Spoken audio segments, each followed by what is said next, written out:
রাষ্ট্র সংস্কারের প্রথম উদ্যোগ খোলাসা করলেন ডক্টর ইউনূস। প্রশাসন, ইসি সহ ৬ ক্ষেত্রে কমিশন গঠন, ৩ মাসের মধ্যে প্রতিবেদন পেলে সব মহলের সাথে আলোচনা। আমরা একসঙ্গে সংস্কার করব, এটা আমাদের সবার দায়িত্ব। আপনারা নিজ নিজ জগতে সংস্কার আনুন। একটা জাতির সংস্কার শুধু সরকারের সংস্কার হলে হয় না। ডিএনপির সাবেক কমিশনার আসাদুজ্জামান মিয়া রাজধানীর মহাখালী থেকে গ্রেপ্তার। বাড্ডা থানার হত্যা মামলায় তৌফিক ইলাহি চৌধুরীর 4 দিনের রিমান্ড। জনতার ভোটে আগামী সরকার গঠন করবে বিএনপি। টাঙ্গাইলের গণসমাবেশে তারেক রহমান। নওগাঁয় মামলা থেকে খালাস পাওয়ায় মিষ্টি বিতরণ। অসন্তোষের মুখে 8 ডিসির নিয়োগ বাতিল। 51 জেলায় বাকিরা যোগ দিলে প্রশাসনে শৃঙ্খলা ফেরার আশা সচিবের। পুরো তালিকা বাতিল চান বিক্ষুব্ধরা।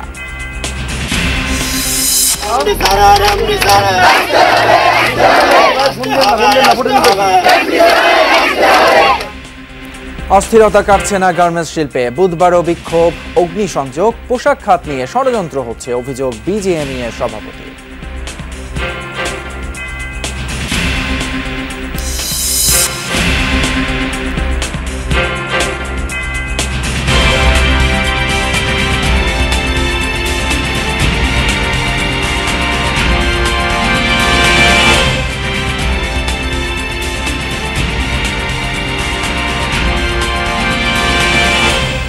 সবাইকে আমন্ত্রণ যমুনা নিউজে। আপনাদের সঙ্গে আছি আমি ফয়সাল তিতুমির। এতক্ষণ শিরোনামগুলো দেখছিলেন। প্রধান উপদেষ্টা ডক্টর মোহাম্মদ ইউনূস বলেছেন তারা সংস্কার চান। সংস্কারের মাধ্যমে জাতি হিসেবে নতুনভাবে যাত্রা শুরু করতে চান।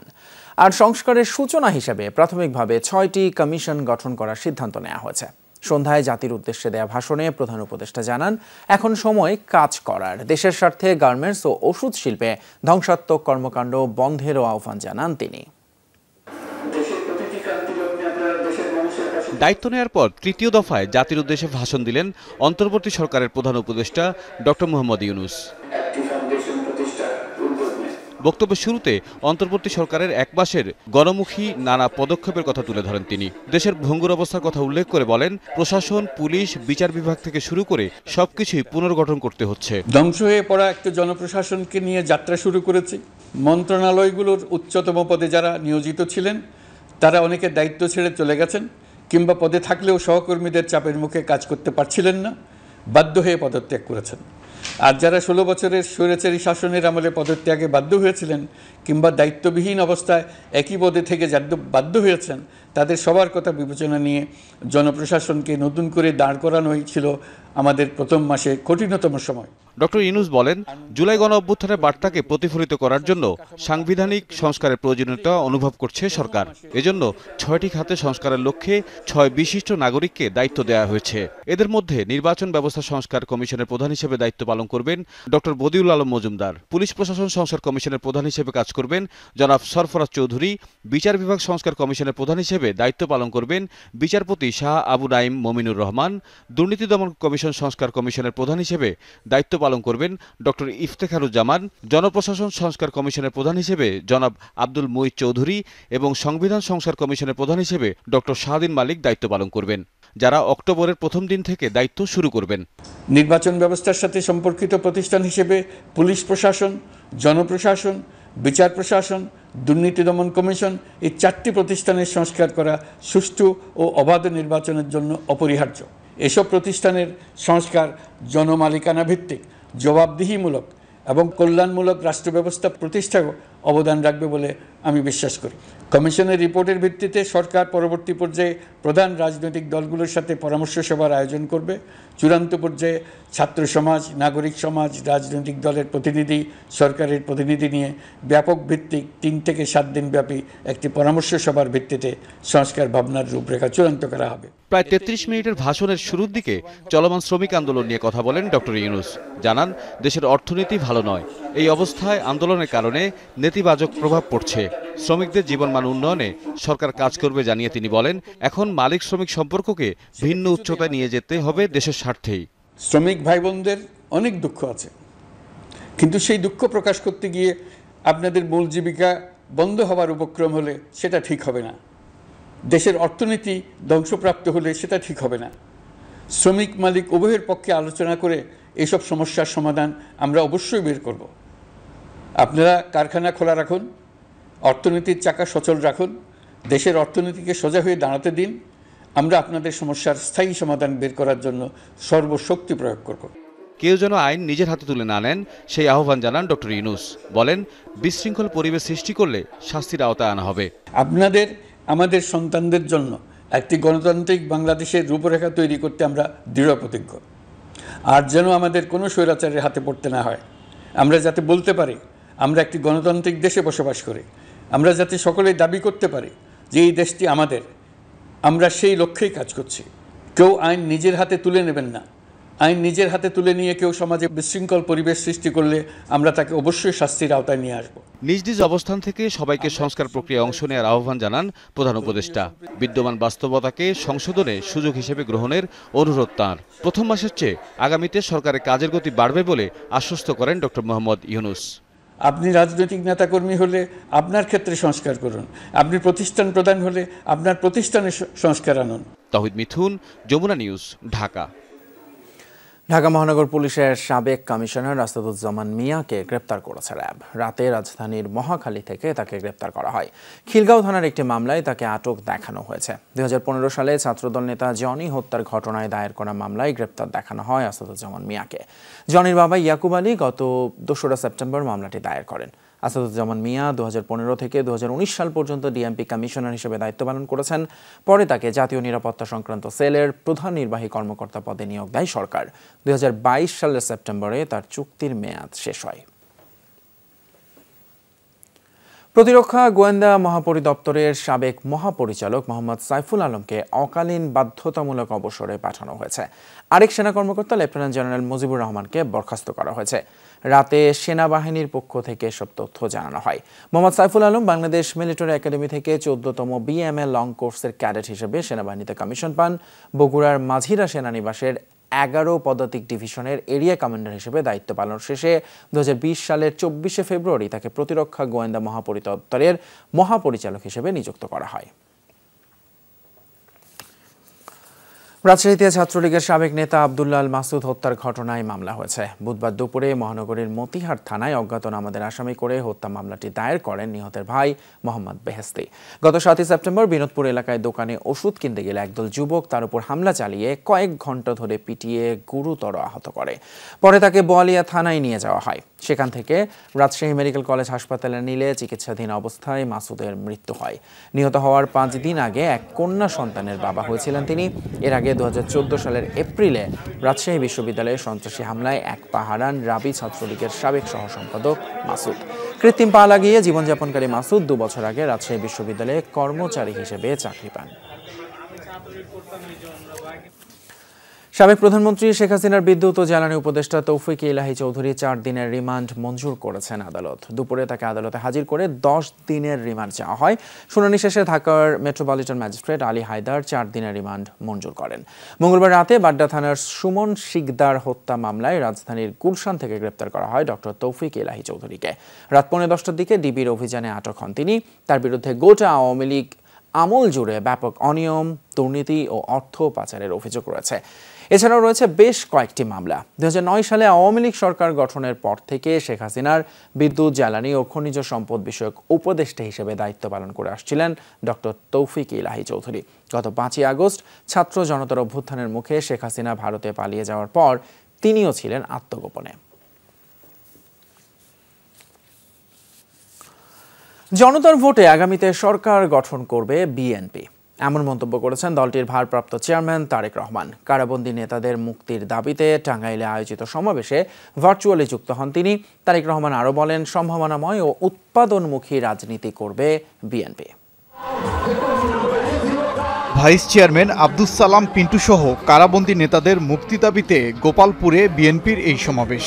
এতে যোগ দেন হাজারো নেতাকর্মী। শুরুতেই ছিল সাংস্কৃতিক অনুষ্ঠান। সমাবেশে ভার্চুয়ালি যোগ দেন দলের ভারপ্রাপ্ত চেয়ারম্যান তারেক রহমান। আত্মবিশ্বাসের সাথে বলেন, জনগণের ভোটে আগামীতে সরকার গঠন করবে বিএনপি। দলের নীতি সম্ভাবনাময় ও উৎপাদনমুখী রাজনীতি করা। আগামী দিনে জনগণের সহযোগিতায় বিএনপি ইনশাআল্লাহ জনগণের সরকার গঠন করতে সক্ষম হলে আমরা বাংলাদেশে আবারও সেই উৎপাদন এবং উন্নয়নের রাজনীতি চালু করতে চাই। তারেক রহমান বলেন, ফ্যাসিবাদী সরকারের পতন হলেও তাদের দোসররা এখনও সক্রিয়। এসব মোকাবেলার প্রস্তুতি আছে বিএনপির। এই দলের নাম ব্যবহার করে অনেকে বিভিন্ন রকম অনৈতিক কাজের সাথে সম্পৃক্ত হয়েছে। এই দলের নাম ব্যবহার করে পরিষ্কারভাবে আমি জানিয়ে দিতে চাই, এই ষড়যন্ত্র করে কোনো লাভ হবে না। সমাবেশে কেন্দ্রীয় নেতারা বলেন, বিএনপি এখনও অত্যাচার নির্যাতনের মাঝে টিকে আছে। কারাবন্দী সব নেতার মুক্তি দাবি করেন তারা। নতুন বাংলাদেশ গঠনে সবাইকে ঐক্যবদ্ধ থাকারও আহ্বান জানান নেতারা। ওবায়দুর রহমান, যমুনা নিউজ। 2014 সালে নওগাঁয় ছাত্রলীগে দায়ের করা দুটি মামলা থেকে খালাস পেলেন বিএনপির ভারপ্রাপ্ত চেয়ারম্যান তারেক রহমান। দুপুরে চিফ জুডিশিয়াল ম্যাজিস্ট্রেট আদালতের বিচারক মামলা দুটি খারিজ করে দেন। এতে উচ্ছ্বাস ছড়িয়ে পড়ে জেলা আদালত চত্বরে। আনন্দ মিছিল ও মিষ্টি বিতরণ করেন বিএনপি সহ সহযোগী সংগঠনের নেতাকর্মীরা। 2014 সালে তারেক রহমানের বিরুদ্ধে রাষ্ট্রদ্রোহ এবং মানহানির মামলা করে ছাত্রলীগ। মামলা দুটি মিথ্যা প্রমাণিত হওয়ায় বিচারক তা খারিজ করে দেন। পদবঞ্চিতদের দাবি ও অভিযোগ থাকায় নতুন নিয়োগপ্রাপ্ত 8 জেলা প্রশাসকের নিয়োগ বাতিল করা হয়েছে। জেলাগুলো হলো লক্ষ্মীপুর, জয়পুরহাট, কুষ্টিয়া, রাজশাহী, সিরাজগঞ্জ, দিনাজপুর, রাজবাড়ী এবং শরীয়তপুর। এই 8 জেলায় নিয়োগপ্রাপ্তরা তাদের পূর্বের পদে দায়িত্ব পালন করবেন। সেই সাথে 4 জেলার ডিসি পদেও রদবদল আনা হয়েছে। দুপুরে সচিবালয়ে এক ব্রিফিংয়ে জনপ্রশাসন মন্ত্রণালয়ের সিনিয়র সচিব মোখলেসুর রহমান এসব তথ্য জানান। তিনি আরও বলেন, ডিসি নিয়োগ নিয়ে সচিবালয়ে মঙ্গলবার যে হট্টগোল হয়েছে তা অনাকাঙ্ক্ষিত। এজন্য 1 সদস্যের তদন্ত কমিটি গঠন করা হয়েছে। সেই কমিটি 7 দিনের মধ্যে প্রতিবেদন জমা দেবে। সিনিয়র সচিব বলেন, নিয়োগপ্রাপ্তরা নতুন জেলা প্রশাসকদের বিরুদ্ধে আসা অভিযোগগুলো যাচাই বাছাই করা হচ্ছে। ব্রিফিংয়ে জনপ্রশাসন সচিব বলেন, 7 সচিবের পদ শূন্য আছে, তা দ্রুত পূরণ করা হবে। মোখলেসুর রহমানের আশা, 51 জেলায় ডিসিরা যোগ দিলে প্রশাসনে শৃঙ্খলা ফিরবে। ইমিডিয়েট যেটা হয়েছে, অলরেডি 8 জন ডিসিকে তার নিয়োগ বাতিল করা হয়েছে। এই 2 দিনের 2টা লিস্টে আমরা 59 জন ডিসিকে পোস্টিং দিয়েছি। এন্ড বদলি, প্রমোশন এগুলো হলো চলমান প্রক্রিয়া। গাজীপুরে শিল্পাঞ্চলে অস্থিরতা কাটছেই না। বকেয়া বেতন পরিশোধ সহ নানান দাবিতে সকাল থেকে বিক্ষোভে নামেন বিভিন্ন কারখানার শ্রমিকরা। মহাসড়ক অবরোধের পাশাপাশি একটি পোশাক কারখানার গোদামে আগুনও দেয়া হয়। এদিকে পরিস্থিতি বিবেচনায় আশুলিয়া শিল্পাঞ্চলে বেশ কিছু পোশাক কারখানা অনির্দিষ্টকালের জন্য বন্ধ ঘোষণা করা হয়েছে। আগস্ট মাসের বেতনের দাবিতে বুধবার সকালে বেক্সিমকো ইন্ডাস্ট্রিয়াল পার্কের শ্রমিকদের বিক্ষোভে চন্দ্রা নবীনগর মহাসড়ক অবরোধ করা হয়। দেখা দেয় দীর্ঘ যানজট। বিগ বস নামের একটি পোশাক কারখানার গোডাউনে দেয়া হয় আগুন। শিল্প পুলিশ জানায়, আগস্ট মাসের বেতন পরিশোধের জন্য কয়েকদিন ধরে আন্দোলন করছেন তারা। মঙ্গলবার বেতন দেওয়ার কথা থাকলেও তা হয়নি। এদিকে শ্রমিক আন্দোলনের জের ধরে গাজীপুরে 22টি পোশাক কারখানায় উৎপাদন বন্ধ রয়েছে। কয়েকটি প্রতিষ্ঠানের সামনে অবস্থান নিয়ে বিক্ষোভ করছেন শ্রমিকরা। সহিংসতা এড়াতে 25টি কারখানায় ছুটি ঘোষণা করা হয়। এরই মধ্যে বুধবার সকালে 3টি কারখানা চালু হয়। অন্যদিকে আশুলিয়ায় হামিম গ্রুপের 6টি কারখানা অনির্দিষ্টকালের জন্য বন্ধ ঘোষণা করা হয়েছে। আরও কয়েকটি পোশাক কারখানাতেও বন্ধের নোটিশ ঝুলিয়ে দিয়েছে মালিকপক্ষ। গরিব মানুষ, আমাদের পেটে ভাত নাই। রুম ভাড়া কয় ঘরে তুমি বেরিয়ে যাও, তারপরে বলে দোকান বাকি, কয় দোকান বাকি দেওয়া যাবে না। আমাদের যে ন্যায্য বেতনগুলা আমরা সেটা পাচ্ছি না। 6200 টাকা এই বেতন দিয়ে কি মানুষের চলে? আমরা শুধু আমাদের ন্যায্য বেতন চাই। আর আমাদের মালিক পক্ষ এখানে আসো, এসে আমাদের বলুন যে তোমাদের বেতন আমরা দেব। কর্তৃপক্ষের সাথে আমরা কথাবার্তা বলেছি, তারা 18টা দাবির পক্ষে সমর্থন দিয়েছে। তাদের কিছু শ্রমিকদের বকেয়া ছিল, এটা আগামীকাল পরিশোধ করা হবে। অন্যদিকে অস্থিরতা নিরসন এবং গার্মেন্টস শ্রমিকদের দাবি বিবেচনার জন্য শ্রম সংক্রান্ত অভিযোগ পর্যবেক্ষক কমিটি গঠন করেছে শ্রম মন্ত্রণালয়। এই সিদ্ধান্ত জানিয়ে শ্রম উপদেষ্টা বলেছেন, 24 ঘন্টার মধ্যে বকেয়া বেতনও দেয়া হবে। তাই অর্থনীতি ও ক্রেতা ধরে রাখার বিষয়টি বিবেচনা করে শ্রমিকদের কাজে ফেরার আহ্বান জানিয়েছেন তিনি। বিজিএমইএ সভাপতিও বলেছেন, শনিবারের মধ্যে সব কারখানা সচল হবে। বুধবার গার্মেন্টস খাতের সার্বিক সংকট নিয়ে বৈঠক করেছেন দায়িত্বপ্রাপ্ত উপদেষ্টারা। যেসব কারখানায় শ্রমিকদের বেতন বকেয়া রয়েছে, বিশেষভাবে তা দেওয়ার ব্যবস্থা করা হয়েছে। তবে মজুরি বৃদ্ধির দাবি পূরণে সময় লাগবে বলে জানিয়েছে মন্ত্রণালয়। দাবি আদায়ের নামে টেক্সটাইল ও পোশাক শিল্পে চলছে নৈরাজ্য। শ্রমিকদের উস্কে দিচ্ছে একটি চক্র। দোষীদের খুঁজে বের করে দ্রুত শাস্তির আওতায় আনার দাবি করেছে Bangladesh textile mills association BTMA। সংগঠনের পক্ষ থেকে বলা হয়, সংকটকালীন সময়ের ক্ষতি পুষিয়ে নিতে প্রণোদনা দরকার। শিল্প বাঁচাতে নিরবিচ্ছিন্ন গ্যাস সরবরাহ জরুরি। উদ্যোক্তারা জানান, পরিবর্তিত সময়ে টেকসই উৎপাদন ব্যবস্থা গড়ে তুলতে হবে। অর্থনীতি ঘুরে দাঁড়াতে টেক্সটাইল ও পোশাক খাতের বিকল্প নেই। 2 সপ্তাহের বেশি সময় ধরে ব্যাহত হচ্ছে টেক্সটাইল ও পোশাক খাতের উৎপাদন। অনেক কারখানায় করা হচ্ছে ভাঙচুর। শ্রমিকদের উস্কে দিচ্ছে একটি মহল। বুধবার দুপুরে টেক্সটাইল মিলস অ্যাসোসিয়েশন BTMA এর ব্রিফিংয়ে চলমান অস্থিরতায় উদ্বেগ জানান এই শিল্পের উদ্যোক্তারা। এ সময় নৈরাজ্য থেকে উত্তরণ, গ্যাস সংকট, বেতন ভাতা পরিশোধে প্রণোদনার ব্যবস্থা, পার্শ্ববর্তী দেশের ষড়যন্ত্র বন্ধ, ঋণপত্র খোলার ক্ষেত্রে ব্যাংকের সহায়তার প্রসঙ্গ তুলে ধরা হয়। কেউ বলতে পারবেন যে কোনো বিলের শ্রমিক বাংলাদেশের কোনো এরা করে এগুলা করে না, এগুলোর কিছু চক্রান্ত আছে। এখন যে নৈরাজ্য হচ্ছে, নৈরাজ্যের কারণে বিদেশি ব্যাংকগুলো আমাদের ব্যাংকের উপর থেকে তাদের যে একটা ক্রেডিট লিমিট ছিল সেটাও কিন্তু প্রত্যাহার করে নিয়ে যাচ্ছে। আমরা সুতাটা এক্সপোর্ট করার পর 1 বছর লাগে পেমেন্ট পাইতে। 500 দেশের সাথে কম্পিটিশন টিকতে পারবো যদি আপনি একটা লেভেল প্লেইং ফিল করে দেন। প্রণোদনা আপনি বিভিন্ন উপায় দিতে পারেন, আপনি ক্যাশ সাবসিডি দিতে পারেন। বলা হয়, বিপুল সংখ্যক কর্মসংস্থান নিশ্চিত করছে টেক্সটাইল শিল্প, কিন্তু চরম সংকটে এখন এই খাত কর্মসংস্থান টিকিয়ে রাখতে সহায়তা দরকার। আমাদের এই টেক্সটাইল সেক্টর GDP-র 13% আমরা পূরণ করছি। এখানে টাকার পরিমাণ প্রায় 6,56,000 কোটি টাকা। সো এটা অ্যাপার্ট ফ্রম মানে কি আমরা যে রেমিটেন্স পাই তার মানে এরপরে এটা হচ্ছে সবচেয়ে বড় অবদান GDP-তে। সো এই সেক্টর আমরা এখন যেই ক্রাইসিসে ক্রান্তিকাল পের হচ্ছে, এখান থেকে আমাদের যত জলদি সম্ভব আমাদের নিস্তার করতে হবে, গভর্নমেন্টের সাপোর্ট দরকার। উদ্যোক্তারা বলেন, নৈরাজ্য চলমান থাকায় উৎপাদন ব্যাহত হচ্ছে। কঠোর হাতে দমন করা না গেলে ক্রয়াদেশ হাতছাড়া হবে। বলা হয়, LDC উত্তরণ নিয়েও করা হয়েছে মিথ্যাচার। আমাদেরকে বলা হয়েছে LNG আসবে, সেজন্য দাম বাড়ায় দিলাম। LNG আসছে 18 মাস পরে, কিন্তু আমরা বাড়তি রেটে পেমেন্ট করে আসছি 18 মাস পর্যন্ত। আমাদের ব্যাংকিং ফ্যাসিলিটি দরকার, আমাদের LC হচ্ছে না, আমাদের আনরেস্ট, এগুলো সবই কন্ট্রোলে আনতে হবে সরকারকে। এবং সরকার আমাদের থেকে কি চায়, আমরা ওনাদের সাথে ডায়লগ করতে চাই। চলমান সংকট থেকে উত্তরণে পদক্ষেপ নিতে প্রধান উপদেষ্টার কাছে চিঠি দিয়েছে BTMA। সংগঠনের সহসভাপতির দায়িত্ব নিয়েছেন যমুনা গ্রুপের ব্যবস্থাপনা পরিচালক শামীম ইসলাম। বোর্ড সভায় তাকে ফুল দিয়ে শুভেচ্ছা জানায় BTMA নেতৃবৃন্দ। রিমুর রহমান, যমুনা নিউজ, ঢাকা। নানান কারণে গত 1 বছরে প্রায় 270টির মতো কারখানা বন্ধ হয়ে গিয়েছে। তবুও পোশাক খাত দেশ গঠনে গুরুত্বপূর্ণ ভূমিকা রাখায় এই খাতকে নিয়ে এখন ষড়যন্ত্র হচ্ছে বলে মন্তব্য করেছেন BGME এর সভাপতি খন্দকার রফিকুল ইসলাম। বিকেলে আশুলিয়ায় নরসিংহপুর এলাকায় চলমান নৈরাজ্য বিশৃঙ্খলা থেকে গার্মেন্টস শিল্পকে বাঁচাতে শ্রমিক জনতা সমাবেশে প্রধান অতিথির বক্তব্য রাখেন তিনি। আহ্বান জানান এক হয়ে এই অবস্থা রুখে দেয়। আয়োজনে ঢাকা 19 আসনের সাবেক সংসদ সদস্য ডক্টর দেওয়ান সালাউদ্দিন বাবুর সভাপতিত্বে অন্যান্যের মধ্যে উপস্থিত ছিলেন FBCCR সাবেক সভাপতি ও হামিম গ্রুপের ব্যবস্থাপনা পরিচালক AK আজাদ সহ বিভিন্ন শ্রেণী পেশার মানুষ। গত 1 বছরে প্রায় 270টা ফ্যাক্টরি বন্ধ হয়ে গেছে ব্যবসায়িক নানা সমস্যার কারণে। এই শিল্পকে বাধাগ্রস্ত করে এই দেশকে বাধাগ্রস্ত করতে যাচ্ছে তারা। আমরা তাদের বিরুদ্ধে রুখে দাঁড়াই।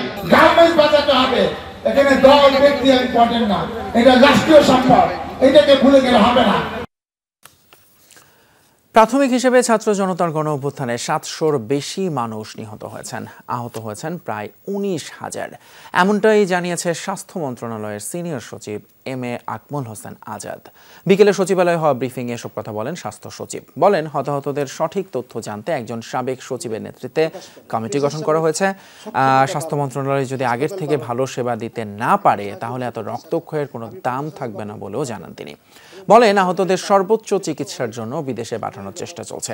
ডেঙ্গু ইস্যুতে স্বাস্থ্য সচিব বলেন, মন্ত্রণালয়ের সর্বোচ্চ প্রস্তুতি আছে। প্রতিটি হাসপাতালেই ডেডিকেটেড কর্নার করা হয়েছে। আগামী সপ্তাহে এই স্বাস্থ্য সুরক্ষা আইনের খসড়া ক্যাবিনেটে উঠবে, এমনটাও জানান সচিব। বৈষম্য বিরোধী ছাত্র আন্দোলনের রংপুরে গুলিতে নিহত ফল ব্যবসায়ী মেরাজুল ইসলামের দেহাবশেষ 54 দিন পর কবর থেকে উত্তোলন করা হয়েছে ময়নাতদন্তের জন্য।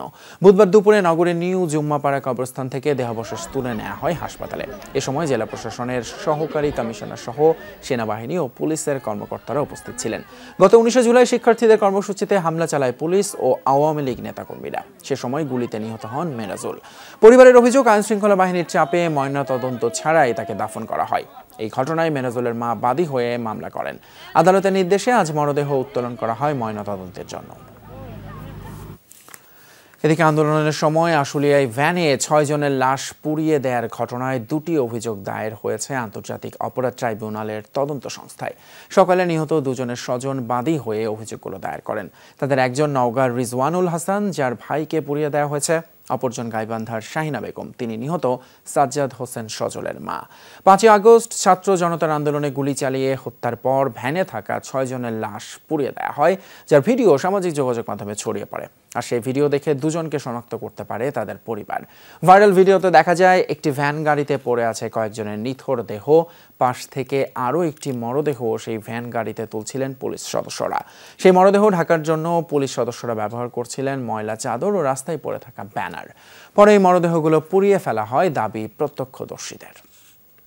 শাহিন স্কুলের 10ম শ্রেণীর ছাত্র, তার পক্ষে তার ভাই সিটি ইউনিভার্সিটির দ্বিতীয় সেমিস্টারের ছাত্র। তার মৃত্যুর ঘটনায় তার মা মোসাম্মদ শাহিনা বেগম বাদী হয়ে একটা অভিযোগ দায়ের করেছেন। সুতরাং এই যে বিভৎসতা, এটার মাত্রার কারণেই কিন্তু সাধারণ কোনো আইনে এটার বিচার না করে আন্তর্জাতিক অপরাধ ট্রাইব্যুনাল আইনে বিচার করা হচ্ছে।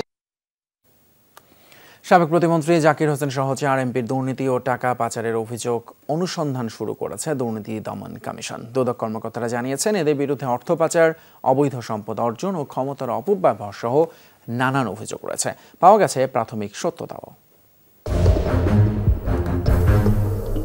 সাবেক প্রাথমিক ও গণশিক্ষা প্রতিমন্ত্রী জাকির হোসেন কুড়িগ্রামের বৌমারীতে নিজ নামে 10% জমিসহ দোতলা বাড়ি, 3.28 একর জমিতে মার্কেট ও চাতাল করেছেন। বিভিন্ন ব্যাংকে ও ব্যবসায় বিনিয়োগ সহ তার নামে 5 কোটি 19 লাখ টাকার স্থাবর ও অস্থাবর সম্পদ রয়েছে। ক্ষমতার অপব্যবহার করে 26টি বিদ্যালয় শিশু কল্যাণ ট্রাস্টে অন্তর্ভুক্তি করিয়ে নেন। তাছাড়া দেশ বিদেশে তার বিপুল পরিমাণ অবৈধ সম্পদের তথ্য পেয়েছে দুর্নীতি দমন কমিশন। জাকির হোসেনের বিরুদ্ধে অনিয়ম ও দুর্নীতির মাধ্যমে দেশে বিদেশে অবৈধ সম্পদ ও অবৈধভাবে শিশু কল্যাণ ট্রাস্টের বিদ্যালয় অন্তর্ভুক্তির অনুমোদনের অভিযোগ পাওয়া গিয়েছে। জাকির ছাড়াও ক্ষমতাচ্যুত আওয়ামী লীগ সরকারের প্রভাবশালী 3 এমপির বিরুদ্ধেও তদন্ত শুরু হয়েছে। ঢাকা 18 আসনের সাবেক সংসদ সদস্য হাবিব হাসান তার নিজের নামে, স্ত্রী ও পরিবারের নামে কোটি কোটি টাকার অবৈধ সম্পদ গড়েছেন। তার ছেলে আবির হাসান তানিমের নামে কানাডার বেগমপাড়ায় 15,50,000 কানাডিয়ান ডলারে বাড়ি কিনেছেন। তার বিরুদ্ধে ক্ষমতার অপব্যবহার, দুর্নীতির মাধ্যমে কানাডার বেগমপাড়ায় বাড়ি সহ দেশে বিদেশে বিপুল পরিমাণ অবৈধ সম্পদের তথ্য পাওয়া গেছে প্রাথমিকভাবে, এবং আমাদের কমিশন কর্তৃক অনুসন্ধানের সিদ্ধান্ত গৃহীত হয়েছে। বগুড়া 3 আসনের সাবেক সংসদ সদস্য অ্যাডভোকেট নুরুল ইসলাম তালুকদারের বিরুদ্ধেও বিভিন্ন প্রকল্পের জন্য বরাদ্দ টাকা আত্মসাতের অভিযোগ রয়েছে। রাজধানী সহ বিভিন্ন জায়গায় বাড়ি, ফ্ল্যাট কিনা সহ স্ত্রী ও সন্তানদের নামে রয়েছে কোটি কোটি টাকার অবৈধ সম্পদ। সাবেক সংসদ সদস্য বগুড়া 3 অ্যাডভোকেট নুরুল ইসলাম মোহাম্মদ তালুকদারের বিরুদ্ধে প্রকল্পের অর্থ আত্মসাৎ সহ অনিয়ম ও দুর্নীতির মাধ্যমে দেশে বিদেশে অবৈধ সম্পদের তথ্য পাওয়া যায়।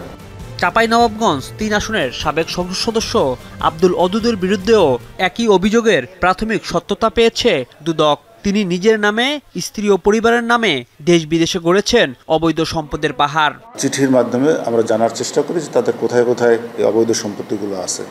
রাজীব আহমেদ, যমুনা নিউজ, ঢাকা। অন্তর্বর্তীকালীন সরকারকে সময় বেঁধে দিয়ে চাপ সৃষ্টি করতে চায় না বিএনপি, তবে দ্রুত প্রয়োজনীয় সংস্কার করে নির্বাচন দেওয়ার আহ্বান জানিয়েছেন বিএনপির স্থায়ী কমিটির সদস্য আমির খসরু মাহমুদ চৌধুরী। গুলশানে সাংবাদিকদের তিনি বলেন, আলাপ আলোচনা করে নির্বাহী বিভাগে সংস্কার করতে হবে। অন্যদিকে 14 ও 15 সেপ্টেম্বর কর্মসূচির ঘোষণা দেয় স্থায়ী কমিটির সদস্য ডাক্তার AZM জাহিদ হোসেন বলেছেন, গণতন্ত্র পুনরুদ্ধারে কাজ করে যাবে বিএনপি। দুপুরে গুলশানে বিএনপি চেয়ারপারসনের কার্যালয়ে মহাসচিব মির্জা ফখরুল ইসলাম আলমগীরের সাথে বৈঠক করেন ঢাকায় নিযুক্ত Australian high commissioner Nadia Simpson. প্রায় 1 ঘণ্টা বেশি সময় চলা এই বৈঠকে বিগত সরকারের পতন, অন্তর্বর্তীকালীন সরকারের কর্মকাণ্ড ও বিএনপির ভাবনা সহ দুদেশের স্বার্থ সংশ্লিষ্ট বিষয়ে আলোচনা হয়। বৈঠক শেষে বিএনপির স্থায়ী কমিটির সদস্য আমির খুসরো মাহমুদ চৌধুরী বলেন, নির্বাচনের জন্য কত সময় লাগতে পারে তা জানতে চেয়েছেন অস্ট্রেলিয়ান হাই কমিশনার। যারা যারা এখানে স্টেক হোল্ডার আছে সবাই তো বিবেচনা করবে সময়টা। এক্স্যাক্টলি আমরা টাইম তো ফ্রেম এই জন্য বলছি না, আমরা তো একটা সময় দিয়ে তাদের উপর চাপ সৃষ্টি করতে চাচ্ছি না। আমরা চাচ্ছি সরকার সফলভাবে তাদের কাজগুলো করুক এবং যত তাড়াতাড়ি সম্ভব, যেমন নির্বাচন কমিশন চলে গেছে, নির্বাচন কমিশন গঠন করতে হবে। সাংবাদিকদের প্রশ্নের জবাবে আমির খুসরো বলেন, ডিসি নিয়োগ সহ নির্বাহী বিভাগের সংকট দূর করতে সব পক্ষের সঙ্গে আলাপ আলোচনা করতে হবে। এই নির্বাহী বিভাগে আজকে বস্তুতপক্ষে একটা দলীয় নির্বাহী বিভাগ ছাড়া তার কিছু বাকি নাই। এখান থেকে বেরিয়ে আসতে হলে এটা খুব সহজ কাজ নয়, হয়তো ভুল ত্রুটি থাকতে পারে, কিন্তু সেটা আমরা বলবো আলাপ আলোচনার মাধ্যমে সমাধান করার জন্য, নিজেদের মধ্যে যাতে কোনো বিভেদ না হয়। এখানে কেউ কিন্তু চায় না দেশটা আজকে একটা বিশৃঙ্খলার দিকে যাক, কারণ সুযোগ সন্ধানীরা এখানে বসে আছে। এদিকে দুপুরে নয়াপল্টনে বিএনপির যৌথ সভা শেষে স্থায়ী কমিটির সদস্য ডাক্তার AJM জাহিদ হোসেন জানান, ছাত্র জনতার অভ্যুত্থানে নিহতদের স্মরণে 14 সেপ্টেম্বর কেন্দ্রীয় শহীদ মিনারে সভা করবে বিএনপি, আর 15 সেপ্টেম্বর গণতন্ত্র দিবস উপলক্ষে ঢাকায় হবে সমাবেশ। সেদিন ঢাকা বাদে সকল বিভাগীয় শহরে র্যালিও হবে। লড়াই এখনো চলমান এবং লড়াই সেই দিনই ক্ষান্ত হবে যেই দিন এদেশের মানুষ নির্ভয়ে নির্বিঘ্নে এবং নিঃশঙ্ক চিত্তে তার প্রতিনিধি নির্বাচিত করার সুযোগ পাবে। আনসারের পর এখন শ্রমিকদের নিয়ে আন্দোলনের নামে ষড়যন্ত্র করা হচ্ছে বলেও অভিযোগ করেন বিএনপি নেতারা।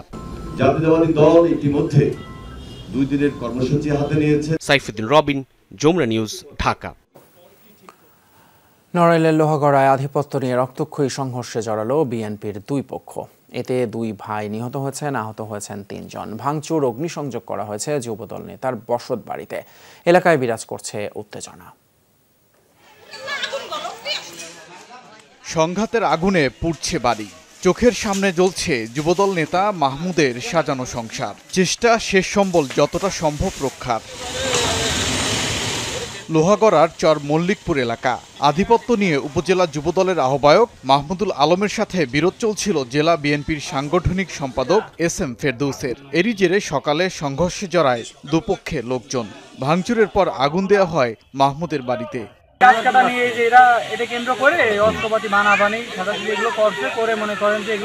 সেনাবাহিনী জিওনো মহোদয় এবং আমাদের পুলিশের পার্টি মিলে তাদের 2 পক্ষ নিয়ে বসে আশ্বস্ত করে যে তারা কোনো ঝামেলা করবে না। এটা আশ্বস্ত হওয়ার পর আমরা সবাই সরে যাই, কিন্তু অদ্য সকালবেলায় তারা 2 পক্ষ আবার ঝামেলা জড়িয়ে পড়ে। সংঘর্ষে আহত হয়েছে 5 জন। তাদের মধ্যে হাসপাতালে মারা গেছে মিরান ও জিয়াউর রহমান। তারা আপন 2 ভাই এবং দুজনেই বিএনপির কর্মী। আহত আরেক ভাই ইরানের অবস্থাও গুরুতর।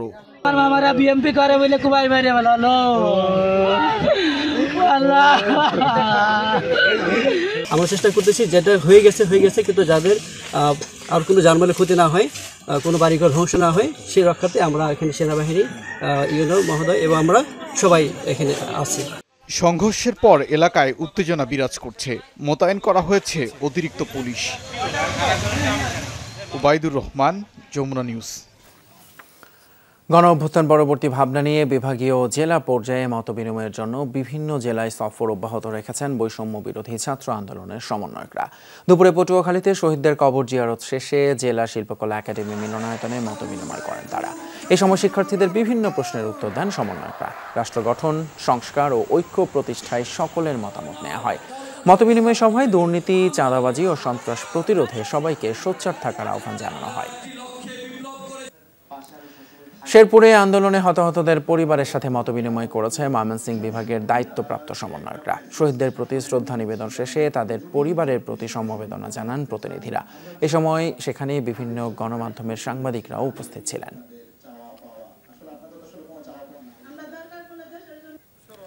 এদিকে বান্দরবানে ক্ষুদ্র নৃগোষ্ঠীর সাংস্কৃতিক ইনস্টিটিউট মিলনায়তনে আয়োজিত মতবিনিময় সভায় অংশ নেন ছাত্র আন্দোলনের কেন্দ্রীয় সমন্বয়ক হাসনাত আব্দুল্লাহ। তিনি বলেন, পাহাড়ে শিক্ষা ও স্বাস্থ্য ব্যবস্থা দেশের বাকি জেলাগুলোর তুলনায় পিছিয়ে রয়েছে। এতে পাহাড়ে বসবাসরতরা বৈষম্যের শিকার হচ্ছে। দ্রুত পাহাড়েও শিক্ষা ও স্বাস্থ্য ব্যবস্থার উন্নয়নে জোর দিতে সরকারের প্রতি আহ্বান জানান তিনি। ঢাকায় বসে মানুষ যেই শিক্ষাটি পাচ্ছে, সেই শিক্ষার্থী সেই একই মানের শিক্ষা আমাদের বান্দরবনে পৌঁছে দিতে হবে। পাহাড়ে পৌঁছে দিতে হবে। সমতল এবং পাহাড়ে একই ধরনের আমাদের সার্ভিস ওরিয়েন্টেড শিক্ষা নিশ্চিত করতে হবে। বিডিআর হত্যা নেপথ্যে সাবেক সেনাপ্রধান মইনুল আহমেদের দায় দেখছেন বিদ্রোহ মামলায় জওয়ানদের আইনজীবী সুলতান মাহমুদ। তিনি বলছেন ব্যর্থতা ঢাকতে অসংলগ্ন কথা বলছেন সাবেক সেনাপ্রধান। মামলা পরিচালনা করতে গিয়ে মানসিক নির্যাতনের শিকার হওয়ার কথাও জানান আইনজীবী। বুধবার এক ব্রিফিংয়ে এসব কথা বলেন আইনজীবী সুলতান মাহমুদ। বিডিআর সদস্যদের মামলা পরিচালনা করতে গিয়ে জানা যায় 25শে ফেব্রুয়ারি ঘটনার আগেই বিডিআরের কয়েকজন সদস্য বৈঠক করেন ফজলে নূর তাপসের সঙ্গে। হত্যার নেপথ্যে পার্শ্ববর্তী একটি দেশের ইন্ধন রয়েছে বলে অভিযোগ করেন তিনি। জানান এই মামলা পরিচালনা করতে গিয়ে নিরাপত্তাহীনতায় পড়তে হয় তাকে। এর আগে বিডিআর বিদ্রোহ নিয়ে 15 বছর পর নিজের ইউটিউব চ্যানেলে কথা বলেন তৎকালীন সেনাপ্রধান জেনারেল মইনুল আহমেদ। সেখানে সরকারের অসহযোগিতার অভিযোগ তুলে পুনরায় তদন্তের দাবি জানান। আমি প্রথম প্রবেশ করি এবং আমি অন্যতম আইনজীবী ছিলাম। বিডিআরের প্রকৃত ঘটনা কি ছিল জানা। এখানে আপনারা জানেন সাবেক সেনাপ্রধান মইনুল আহমেদ যে বক্তব্য দিয়েছে আমি তার পুরোপুরি বিরোধিতা করি। উনি যদি পদক্ষেপ নিতেন আশা করি 40 থেকে 45 জন অফিসার বাঁচাতে পারতেন এবং ওই অনেকে গুলি খেয়ে লাফাইতেছিল তাদের চিকিৎসা করে বাঁচানো যেত। শিল্পকলায় সব ধরনের অনিয়ম বন্ধ হবে, পাশাপাশি অতীতের অনিয়মগুলোর বিচার হবে বলে জানান বাংলাদেশ শিল্পকলা একাডেমির নতুন মহাপরিচালক সৈয়দ জামিল আহমেদ। দায়িত্ব পাবার দ্বিতীয় দিন গণমাধ্যমের সাথে মতবিনিময় সভায় তিনি আরও জানান খুব দ্রুত এই শিল্পকলার বিভিন্ন কাজ শুরু করার কথা। শুধু শিল্পকলা ভবনেই নয়, মহানগর নাট্যমঞ্চকেও সাংস্কৃতিক অঙ্গনের জন্য প্রস্তুত করার কথাও বলেন তিনি। দেশের সংস্কৃতির মান নিয়ে কাজ করার কথা বলেন মহাপরিচালক। আর অনুদান যাতে সঠিক জায়গায় ব্যবহৃত হয় সে বিষয়ে কাজ করা হচ্ছে বলে জানান তিনি। আমাদের ঢাকা শহরে এইগুলো এক্সিস্টিং যত মঞ্চ আছে ওই মঞ্চভিত্তিক কাজ করে আমাদের একটা সার্বিক কাজ করতে রূপরেখা করতে হবে। আমাদের এখানটা যারা বিভিন্ন বিভাগের পরিচালক থাকবেন তাদের সাথে বসে শিগগিরই একটু সময় দেবেন। আমরা এখানে যে তিনটা কথা বললাম যেটা আমাদের শর্ট টার্ম আমাদের কাজ, ওই কাজগুলো শেষ করে জেলা ভিত্তিক কাজগুলো শেষ করে আমরা এখানে নজর দেবো যেন আমরা এরকম একটা দল তৈরি করতে পারি। ওমানে বিশেষ ক্ষমায় মুক্তি পেয়েছেন 4 বাংলাদেশি নাগরিক। বাংলাদেশের ছাত্র আন্দোলনকে সমর্থন জানিয়ে মিছিল করায় আটক হয়েছিল তারা। গত জুলাই মাসে ওমানের সালালাহ এলাকায় অবৈধ মিছিল করার অপরাধে 6 বাংলাদেশিকে আটক করা হয়। এই ঘটনার পর ওমানের রাষ্ট্রদূত নাজমুল ইসলামের নির্দেশনায় গ্রেপ্তারকৃতদের আইনজীবীর দায়িত্ব পান শ্রম কাউন্সিলর মেজর রাফিউল ইসলাম। বুধবার গ্রেপ্তারকৃত 6 বাংলাদেশিকে আদালতে তোলা হয়। সেখানে জামিনে মুক্তি পেয়েছেন 4 বাংলাদেশি নাগরিক। বাকি 2 জনের বিরুদ্ধে অন্য মামলা থাকায় তাদের আগামী মাসের 2 তারিখ আদালতে তোলা হবে বলে জানিয়েছেন তাদের আইনজীবী। কুমিল্লা ও সুনামগঞ্জ সীমান্ত দিয়ে ভারতে পাচারের সময় 895 কেজি ইলিশ মাছ জব্দ করেছে বর্ডার গার্ড বাংলাদেশ বিজিবি। কুমিল্লার বুড়িচং এবং সুনামগঞ্জের দোয়ারা বাজার সীমান্ত দিয়ে মাছগুলো ভারতে পাচার হচ্ছিল। বুধবার বিজিবির জনসংযোগ কর্মকর্তা মোহাম্মদ শরীফুল ইসলামের সই করা এক বিজ্ঞপ্তিতে এই তথ্য জানানো হয়। কুমিল্লা সীমান্তবর্তী আনন্দপুর এলাকা দিয়ে ভারতে পাচারের সময় বিজিবির একটি দল অভিযান চালিয়ে 31টি ককশিটের বাক্স ভর্তি 620 কেজি ইলিশ মাছ জব্দ করে। অপরদিকে সুনামগঞ্জের দোয়ারা বাজার উপজেলার বাংলা বাজার সীমান্ত দিয়ে ইলিশের একটি চালান ভারতে পাচারের সময় বিজিবির একটি টহল দল সীমান্তবর্তী ঘিলাতলি নামক স্থানে অভিযান চালিয়ে 275 কেজি ইলিশ মাছ জব্দ করে। এদিকে ভারতে ইলিশ রপ্তানি বন্ধ ঘোষণা করার পরও অন্তর্বর্তী সরকারের কাছে চিঠি পাঠিয়েছে ভারতীয় ব্যবসায়ীরা। সোমবার অন্তর্বর্তী সরকারের পররাষ্ট্র উপদেষ্টা তৌহিদ হোসেনের কাছে আবেদন করে ভারতের মাছ আমদানিকারক সংস্থা ফিশ ইম্পোর্টার্স অ্যাসোসিয়েশন। আসন্ন দুর্গাপুজো উপলক্ষে আগের মতোই ভারতে ইলিশ রপ্তানির কথা জানানো হয়েছে চিঠিতে। ফিশ ইম্পোর্টার্স অ্যাসোসিয়েশনের সম্পাদক আনোয়ার মাকসুদ বলেছেন, প্রতি বছর পুজোর আগে ইলিশ চেয়ে বাংলাদেশ সরকারের কাছে চিঠি পাঠানো হয়, তবে এবার রাজনৈতিক পালাবদলের কারণে আগস্ট মাসে চিঠি দেওয়া হয়নি। অন্তর্বর্তী সরকার বর্তমানে দায়িত্ব নেয় তাদের কাছেই ইলিশ চেয়ে আবেদন করা হয়েছে। তবে দুর্গাপূজা উপলক্ষে ভারতে ইলিশ পাঠানো হবে কিনা এই বিষয়ে কিছু জানায়নি বাংলাদেশের অন্তর্বর্তী সরকার। এই বছর আগস্টে তো ঝামেলা হলো বাংলাদেশে, সেই কারণে আমরা আগস্ট মাসে চিঠি দিইনি। এখন ইন্টারিম গভর্নমেন্ট ফর্ম হয়েছে, সব কিছু এখন নর্মালের দিকে যাচ্ছে বলে আমরা একটা আবেদন করেছি। কমার্স সচিব, তারপর অ্যাডভাইজার তহিদ সাহেব সবাইকে চিঠি পাঠিয়েছি যাতে প্রত্যেক বছর মতো এই বছরও ওনারা আমাদেরকে পুজোর উপলক্ষে ইলিশ মাছ দেয়। আমরা আশা করি যে ঝামেলার মধ্যেও পুজোর মধ্যে ওনারা ইলিশ মাছ আমাদেরকে দেবে, যাতে দুই দেশের সম্পর্কটা ঠিক রাখা যায়। জাতিসংঘের মাধ্যমে সাবেক প্রধানমন্ত্রী শেখ হাসিনাকে দেশে ফিরিয়ে এনে বিচার নিশ্চিতের দাবি জানিয়েছেন বাংলাদেশ খেলাফত মজলিসের মহাসচিব মামুনুল হক। বুধবার রাতে শরীয়তপুর পৌরসভা বালুর মাঠে বৈষম্য বিরোধী ছাত্র আন্দোলনে শহীদ ও আহতদের স্মরণে দোয়া মাহফিল এবং গণসমাবেশে এই কথা বলেন তিনি। আরও বলেন, কোনো বিদেশি রাষ্ট্রের প্রভুত্ব থাকবে না এমন দেশ দেখতে চান তিনি। বৈষম্যহীন একটি রাষ্ট্র যেখানে সবার ভোটাধিকার থাকবে তেমন সমাজ গড়ার প্রত্যাশা করেন। এছাড়াও ইতিহাসগতভাবেই বাংলাদেশ সম্প্রীতির বন্ধন বহন করে বলেও মন্তব্য করেন মামুনুল হক। জাতিসংঘের অধীনে বন্দি বিনিময় চুক্তির মাধ্যমে শেখ হাসিনাকে সেই রাষ্ট্র থেকে ফিরিয়ে এনে বিচারের কাঠগড়ায় দাঁড় করাতে হবে। এক পেশায় বৈষম্যমূলক উপজাতি কোটা সংস্কার করে পার্বত্য কোটা চালুর দাবি জানিয়েছে পার্বত্য চট্টগ্রাম নাগরিক পরিষদ। তারা বলেন, পাহাড়ে বসবাসরত সব জাতিগোষ্ঠীর সমান অধিকার নিশ্চিত করতে হবে। সকালে জাতীয় প্রেস ক্লাবে ছিল সংবাদ সম্মেলন। তারা দাবি জানান, পার্বত্য চট্টগ্রামে 1900 সালের শাসনবিধির মতো ঔপনিবেশিক আইন বাতিল করে এই অঞ্চলের জনগোষ্ঠীর অধিকার প্রতিষ্ঠা করতে হবে। কোটার মাধ্যমে শিক্ষা ও চাকরি ক্ষেত্রে পার্বত্য চট্টগ্রামে বৈষম্য সৃষ্টি করা হচ্ছে। রাজনৈতিকভাবে 3 জেলা পরিষদের চেয়ারম্যান উপজাতিদের জন্য সংরক্ষিত, তাই তারা সেখানে নির্বাচনের মাধ্যমে একজন ভাইস চেয়ারম্যান বাঙালিদের থেকে মনোনয়ন দেওয়ার দাবি জানান। ব্রাহ্মণবাড়িয়ায় এক আওয়ামী লীগ নেতাকে গ্রেপ্তারের দাবিতে পুলিশ সুপারের কার্যালয়ের সামনে মানববন্ধন করেছে স্থানীয়রা। বুধবার নবীনগরের উত্তর কাইতলা ইউনিয়নের ব্রাহ্মণহাতা গ্রামের বাসিন্দারা 1 নম্বর ওয়ার্ড আওয়ামী লীগের সভাপতি অলি মুন্সির বিরুদ্ধে বিক্ষোভ করেন। পরে পুলিশ সুপার বরাবর লিখিত অভিযোগ দেন তারা। এ সময় বিক্ষোভকারীরা বলেন, চিহ্নিত আসামি অলি মুন্সির বিরুদ্ধে এরই মধ্যে বিভিন্ন থানায় মোট 5টি হত্যা মামলা রয়েছে, অথচ এখনও গ্রেপ্তার করা হয়নি তাকে। তাই দ্রুত তাকে আইনের আওতায় আনার দাবি জানান স্থানীয়রা। পুলিশের বিশেষ শাখা ডিএসবি অফিসার পরিচয়ে চাকরি দেওয়ার নামে প্রতারণার অভিযোগে গাইবান্ধায় এক যুবককে আটক করা হয়েছে। বুধবার দুপুরে জেলা শহরের আদর্শ কলেজ সংলগ্ন বাংলাবাজার এলাকায় অভিযুক্ত জামিরুল ইসলামকে আটক করে পুলিশ। জানায়, ইয়াসির আরাফাত নামের এক ভুক্তভোগীকে জাতীয় নিরাপত্তা গোয়েন্দা NSI এ চাকরি পাইয়ে দেওয়ার লোভ দেখিয়ে 3 লাখ টাকা হাতিয়ে নেয় জামিরুল। পরে স্থানীয়দের সহায়তায় তাকে আটক করে ভুক্তভোগীরা। 999 খবর দিলে আইনশৃঙ্খলা বাহিনী এসে অভিযুক্তকে থানায় নিয়ে যায়। এই বিষয়ে তদন্ত সাপেক্ষে ব্যবস্থা গ্রহণের কথা জানায় পুলিশ।